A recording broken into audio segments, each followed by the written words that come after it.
तो दोस्तों, क्योंकि सास भी कभी बहू थी सीरियल के आज के एपिसोड की शुरुआत वहीं से होती है जहां शोभा वैष्णवी से कहती है कि आखिर में मम्मा यानी तुलसी ने ही तृप्ति को जेल भिजवाया था।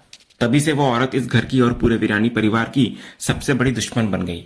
शोभा आगे बोलती है कि तृप्ति पर कभी भी भरोसा नहीं किया जा सकता, इसलिए अगर जिंदगी में कभी उसका सामना हो तो हमेशा उससे संभल कर रहना। फिर वो कहती है कि वैसे उसे नहीं लगता कि तृप्ति दोबारा कभी इस घर में वापस आएगी, इसलिए बेहतर यही होगा कि वो उसके बारे में ज्यादा न सोचे और उस बात को यहीं भूल जाए। इसके बाद शोभा मुस्कुराते हुए कहती है कि अब लापसी पर ध्यान दो वरना वो जल जाएगी। इतना सुनते ही वैष्णवी भी तुरंत लापसी बनाने में लग जाती है। उधर दूसरी तरफ हम देखते हैं कि नंदिनी करण से फोन पर बात कर रही होती है। जैसे ही उसको पता चलता है कि सुभाष दासगुप्ता की पत्नी तृप्ति है, वो पूरी तरह हैरान रह जाती है। नंदिनी उधर से कहती है कि सुभाष तो उसका इतना अच्छा दोस्त है, फिर उसे इतनी बड़ी बात पहले कैसे नहीं पता चली। इस पर करण कहता है कि सच में उसे इस बारे में कुछ भी पता नहीं था। वो कहता है कि वे दोनों पुराने दोस्त जरूर हैं, लेकिन सालों से कभी एक दूसरे के संपर्क में नहीं रहे। कोई ऐसा मौका ही नहीं आया कि मुलाकात हो सके। करण आगे बोलता है कि नंदिनी तो उसे अच्छी तरह जानती है कि वो बिजनेस के अलावा किसी से रिश्ते निभा ही नहीं पाता। अब जब बिजनेस की बात शुरू हुई तभी इतने सालों बाद उसकी फिर से सुभाष से मुलाकात हुई। इस पर नंदिनी पूछती है कि लेकिन कभी ना कभी तो उसने सुभाष के बारे में कुछ सुना ही होगा ना। लेकिन करण कहता है कि हाँ, उसने आखिरी बार यही सुना था कि सुभाष की पत्नी की मौत हो गई है। उसके बाद उसकी लाइफ में क्या हुआ, उसने दूसरी शादी कब की, इन सब के बारे में उसे कभी कुछ पता ही नहीं चला। जब सुभाष यहाँ आया तभी उसने बताया कि उसने दूसरी शादी कर ली है। बस उसके बाद इस बारे में कोई और बात ही नहीं हुई। ये सुनकर नंदिनी चिंता में पड़ जाती है। वो कहती है कि अनजाने में ही सही, लेकिन बहुत बड़ी गलती हो गई है। तृप्ति एक बार फिर इस घर तक पहुंच गई और ये बात उसे बिल्कुल भी सही नहीं लग रही। नंदिनी कहती है कि वो औरत जैसी भी है, उसकी परछाई तक इस परिवार पर नहीं पड़नी चाहिए। तब करण उसको समझाते हुए कहता है कि वो इन सब बातों का तनाव बिल्कुल न ले। वो कहता है कि इस समय नंदिनी अपनी फैमिली का ध्यान रखे। वो कहता है जीजू अब इस दुनिया में नहीं है, इसलिए वहां सबको संभालने की जिम्मेदारी उसी पर है, इसलिए फिलहाल वो वहीं पर ध्यान दे। तब नंदिनी सिर्फ इतना बोलती है कि करण ये मेक श्योर करे कि तृप्ति उनके परिवार के लिए दोबारा कोई परेशानी न बने। तो करण उसे भरोसा दिलाते हुए कहता है कि जब तक वो है तब तक किसी बात की चिंता करने की जरूरत नहीं है, वो सब संभाल लेगा। इसके बाद नंदिनी को अचानक याद आता है कि अगले दिन रौनक का कॉलेज का पहला दिन है। वो पूछती है कि आखिर उसको दोबारा कॉलेज भेजने की क्या जरूरत थी। इस पर करण बोलता है कि वो रौनक को अच्छी तरह बिजनेस के लिए तैयार करना चाहता है। वो कहता है कि पार्थ अब उसके साथ नहीं है, इसलिए अब रौनक को ही आगे पूरा बिजनेस संभालना होगा। आज वो जो कुछ भी कर रहा है अपने बच्चों के भविष्य के लिए ही तो कर रहा है। करण आगे बोलता है कि वो अभी 3-4 साल और काम करेगा, उसके बाद पूरा बिजनेस रौनक ही संभालेगा। अगर वो एमबीए करके आएगा और नई नई चीजें सीखेगा तो उससे उसे भी काफी हेल्प मिलेगी। इसके बाद करण कहता है कि अब वो फोन रखता है क्योंकि उसे रौनक से भी कुछ जरूरी बात करनी है। फोन रखने से पहले दोनों एक दूसरे को कहते हैं कि वे एक दूसरे को बहुत मिस कर रहे हैं। उधर अगले सीन में हम देखते हैं कि सिद्धार्थ अपने घर में वर्कआउट कर रहा होता है, लेकिन उसका पूरा ध्यान बार बार उसी घटना पर जा रहा होता है जब उसकी मॉम की सबके सामने बेइज्जती हुई थी। वो अंदर ही अंदर बहुत गुस्से में होता है और लगातार वर्कआउट करके अपना गुस्सा निकालने की कोशिश कर रहा होता है। तभी तृप्ति उसके कमरे में आती है और उसको गुड मॉर्निंग कहती है। फिर वो मुस्कुराते हुए पूछती है कि क्या वो पूरे महीने का वर्कआउट एक ही दिन में खत्म करने वाला है। वो कहती है कि कब से लगातार मेहनत कर रहा है वो, और एसी चलने के बावजूद उसके शरीर से पसीना निकल रहा है। फिर वो प्यार से पूछती है कि आखिर बात क्या है। इस पर सिद्धार्थ बोलता है कि कुछ नहीं मॉम, बस ऐसे ही थोड़ा ज्यादा वर्कआउट कर रहा था। लेकिन तृप्ति उसकी बात मानने को तैयार नहीं होती। वो दोबारा पूछती है क्या कोई बात है जो वो उससे छिपा रहा है, लेकिन सिद्धार्थ फिर भी कहता है nothing mom, let it be. ये सुनकर तृप्ति जानबूझकर भावुक होने का नाटक करती है। वो कहती है कि ठीक है, मत बताओ, मैं तुम्हारी सगी माँ थोड़ी हूँ। अगर मैं तुम्हारी रियल माँ होती तो शायद तुम उससे अपने दिल की बात जरूर करते। इतना सुनते ही सिद्धार्थ तुरंत उसके पास जाता है और उसे बिठाते हुए कहता है कि वो ऐसा क्यों कह रही है। फिर वो उसको समझाता है कि सच में ऐसी कोई बात नहीं है। इस पर तृप्ति प्यार से कहती है कि तुम्हें तो पता है ना, जब भी तुम्हें मेरी जरूरत होगी मैं हमेशा तुम्हारे साथ खड़ी रहूंगी, इसलिए मुझसे कभी भी कोई बात नहीं छिपानी चाहिए। सिद्धार्थ भी मुस्कुराकर कहता है आई नो मॉम, मैं आपसे कुछ नहीं छिपाऊंगा। इसके बाद तृप्ति उससे पूछती है कि उसके पापा बता रहे थे कि उसे किसी लड़की से प्यार हो गया है और वो उससे उन्हें मिलवाना चाहता था। फिर वो मुस्कुराकर पूछती है कि आखिर वो लड़की कौन है। ये सवाल सुनते ही सिद्धार्थ मनी मन सोचता है कि अभी वो समायरा के बारे में अपनी मॉम को कुछ भी नहीं बता सकता, इसलिए वो तुरंत बात को बदलते हुए कहता है कि ऐसा कुछ नहीं है। वो कहता है कि उसके डैड बार बार शादी की बात कर रहे थे, इसलिए उनसे बचने के लिए उसने बस यूं ही कह दिया था। तृप्ति भी जानबूझकर उसकी बात मानने का नाटक करती है। वो कहती है कि अगर सच में ऐसी बात है तो ठीक है। फिर वो मुस्कुराते हुए कहती है कि अच्छा ही हुआ, क्योंकि उसने तो उसके लिए लड़की भी पसंद कर ली है। ये सुनकर सिद्धार्थ चौंक जाता है और पूछता है कि आखिर कौन। तो तृप्ति कहती है कि उसकी दोस्त शनाया की बेटी। वो उसकी खूब तारीफ करती है और कहती है कि लड़की भी बहुत सुंदर है और उसका परिवार भी बहुत अच्छा है। फिर वो सिद्धार्थ को कहती है कि वो सिर्फ एक बार उससे मिल ले, बाकी बात वो खुद आगे बढ़ा देगी। लेकिन सिद्धार्थ तुरंत मना कर देता है। वो कहता है कि no mom, I don't want to get married. Tripti पूछती है कि बिना मिले ही कोई मना करता है क्या? लेकिन सिद्धार्थ फिर भी कहता है प्लीज मॉम, अभी नहीं। इतना बोलकर वो वहां से चला जाता है। सिद्धार्थ के जाते ही तृप्ति के चेहरे पर एक चालाक मुस्कान आती है। वो मन ही मन कहती है कि भाग लो जितना भागना है बेटा, लेकिन ज्यादा दिन तक नहीं बच पाओगे। फिर वो सोचती है कि सिद्धार्थ की शादी तो अब वो वीरानी परिवार में ही करवाएगी, क्योंकि वीरानी परिवार से अपना पुराना हिसाब बराबर करने का यही सबसे आसान रास्ता है।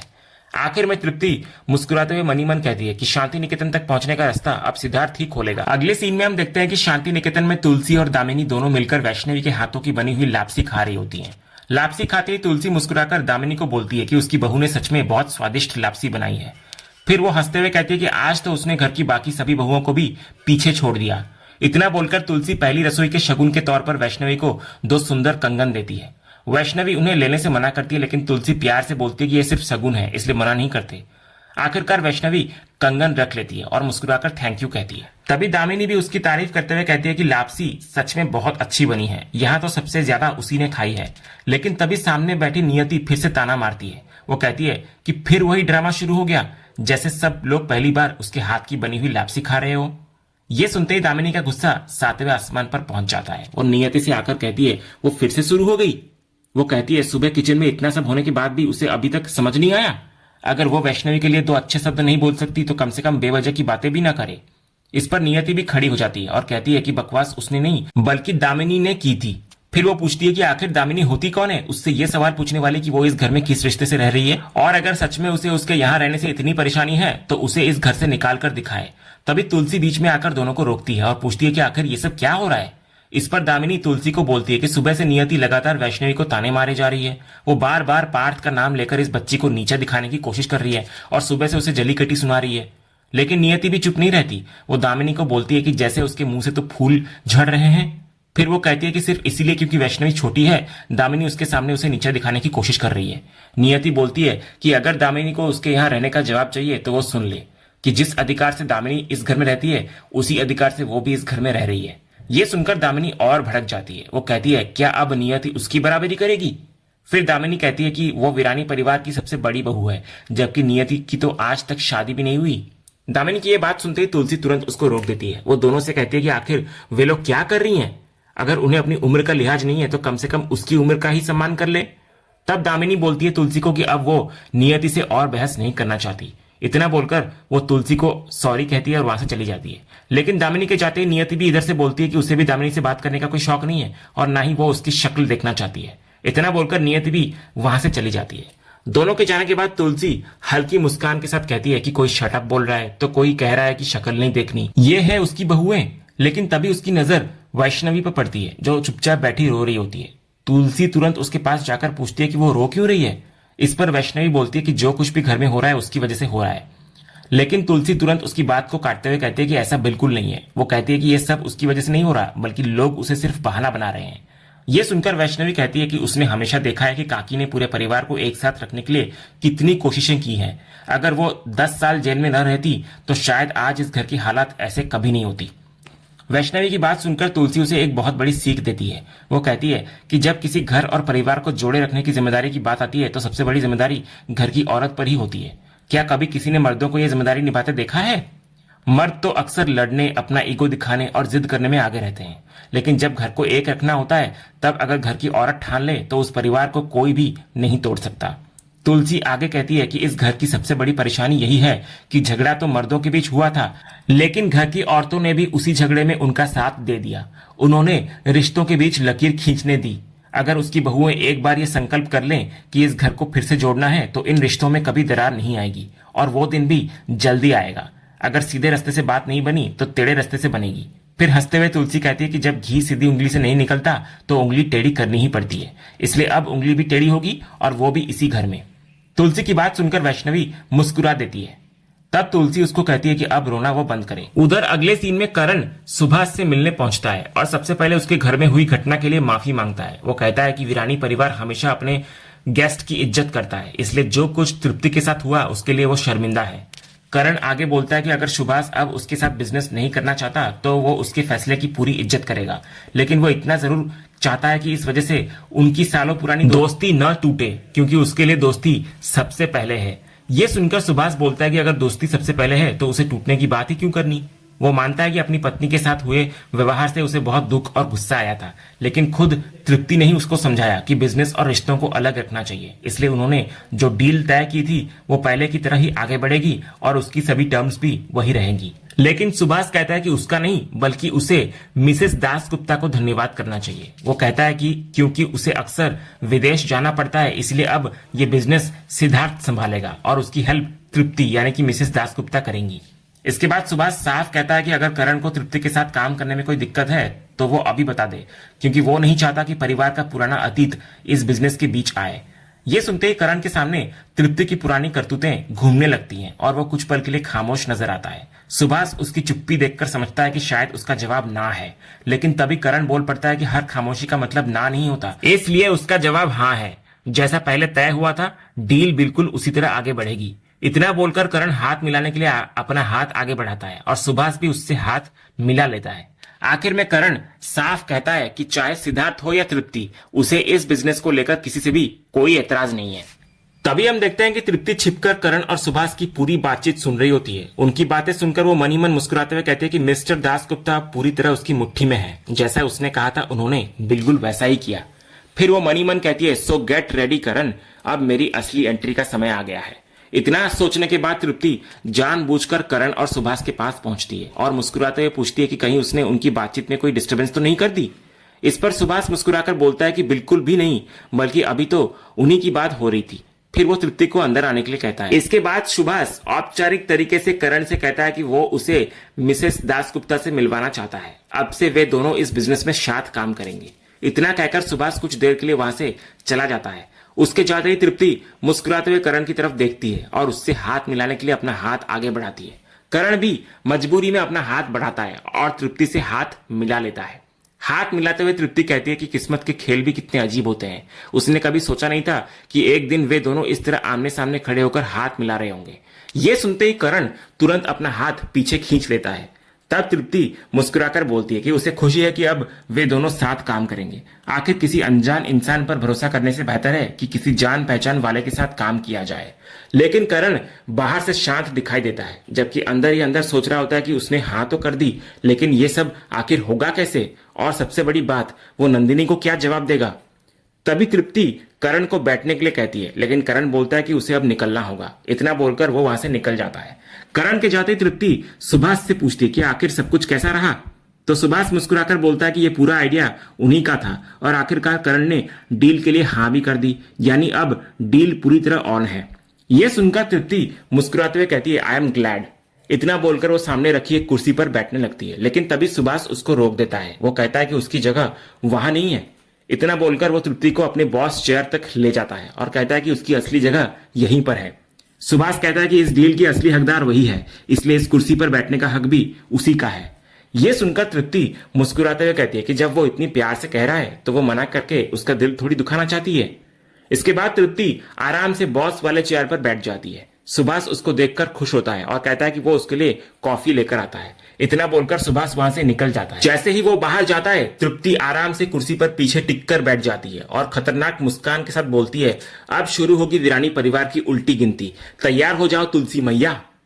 उधर अगले सीन में हम देखते हैं कि तुलसी अपने कमरे में अकेली बैठी होती है। अचानक उसकी नजर अपनी और मिहिर की तस्वीर पर पड़ती है और वो उनके साथ बिताए हुए पुराने पल याद करने लगती है। उसे याद आता है कि एक बार उसने मिहिर से कहा था कि वो ऐसा इंसान नहीं है जो हालात से हार मान जाए।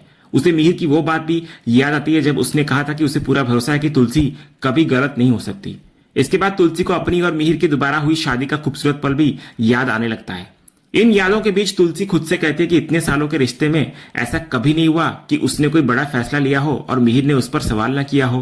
वो कहती है कि हर रिश्ते में लड़ाई और नाराजगी होती है, लेकिन मिहिर ने कभी उससे बिना वजह मुंह भी नहीं मोड़ा। उसे वो दर्दनाक पल भी याद आता है जब नंदिनी से पार्थ की मौत हो गई थी और उसको बचाने के लिए उसने पूरा इल्जाम अपने सर ले लिया था। इतनी सारी बातें याद करते करते अचानक तुलसी के मन में एक सवाल उठता है। वो तुरंत मिहिर का वो खत निकालती है जिसको पढ़कर वो इतने दिनों से परेशान थी।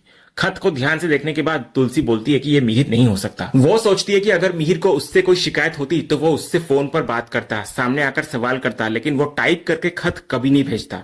वो सोचती है कि आखिर ये खत किसने टाइप किया और किसने उसके पास भेजा। अगले ही पल तुलसी के मन में एक नाम आता है। वो कहती है कि एक इंसान जरूर है जिसे उसके हर सवाल का जवाब पता होगा। इतना बोलकर तुलसी तुरंत कमरे से निकल जाती है।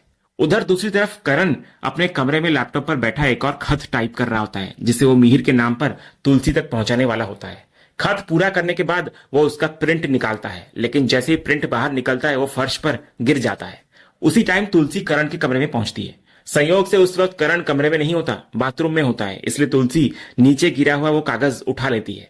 जैसे ही वो उस पर लिखी बातें पढ़ लेती है, उसको जेल का वो दिन याद आने लगता है जब एक हवलदार मिहिर के नाम से बिल्कुल ऐसा ही टाइप किया हुआ खत उसके पास लेकर आई थी। फिर उसे वो दूसरा वाक्य भी याद आने लगता है जब उसके कमरे में भी मिहिर के नाम से एक टाइप की हुई चिट्ठी छोड़ दी गई थी। इतने में करण बाथरूम से बाहर आता है। कमरे में तुलसी को देखकर वो बुरी तरह चौंक जाता है। वहीं तुलसी भी गुस्से भरी नजरों से उसकी तरफ देखने लगती है। करण तुरंत तुलसी के पास आता है और उसके हाथ से वो खत छीनने की कोशिश करते हुए पूछता है कि वो उसके कमरे में क्या कर रही है और उसकी चीजों को हाथ लगाने की हिम्मत कैसे हुई उसकी।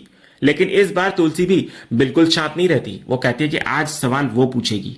इतना कहकर वो करण के सामने वही टाइप किया हुआ खत दिखाती है और गुस्से से पूछती है कि मिहिर के नाम की ये चिट्ठी आखिर उसके पास कहां से आई। फिर वो कहती है, जवाब दे करण। लेकिन करण भी साफ शब्दों में कहता है कि वो कोई जवाब नहीं देगा। उसका कहना होता है कि अब तुलसी को उससे सवाल पूछने का कोई अधिकार नहीं है। यह सुनते ही तुलसी का गुस्सा और बढ़ जाता है। वो कहती है कि क्या अपने ही पति के बारे में सवाल पूछने का भी उसे हक नहीं है। फिर वो दोबारा वही खत करण के सामने करते हुए कहती है कि वो सिर्फ इतना बताया कि वो चिट्ठी उसके पास आई कहां से। और आखिर में तुलसी जोर से चिल्लाकर कहती है, जवाब दे करण। लेकिन करण बिना कुछ बोले सिर्फ तुलसी की तरफ देखता रह जाता है। और इसी जबरदस्त सस्पेंस के साथ आज का ये एपिसोड यहीं पर खत्म होता है। तो दोस्तों, आज के एपिसोड पर आपकी क्या राय है? अपनी राय हमें कमेंट करके जरूर बताइए। अगर आप क्योंकि सास भी कभी बहू थी की हर नई अपडेट सबसे पहले देखना चाहते हैं तो हमारे चैनल को सब्सक्राइब कर लें और बेल आइकन को भी जरूर ऑन कर लें ताकि आने वाली कोई भी वीडियो आपसे मिस ना हो। फिलहाल आज के लिए बस इतना ही। हम फिर मिलेंगे अगले एपिसोड की एक और शानदार अपडेट के साथ। तब तक के लिए धन्यवाद।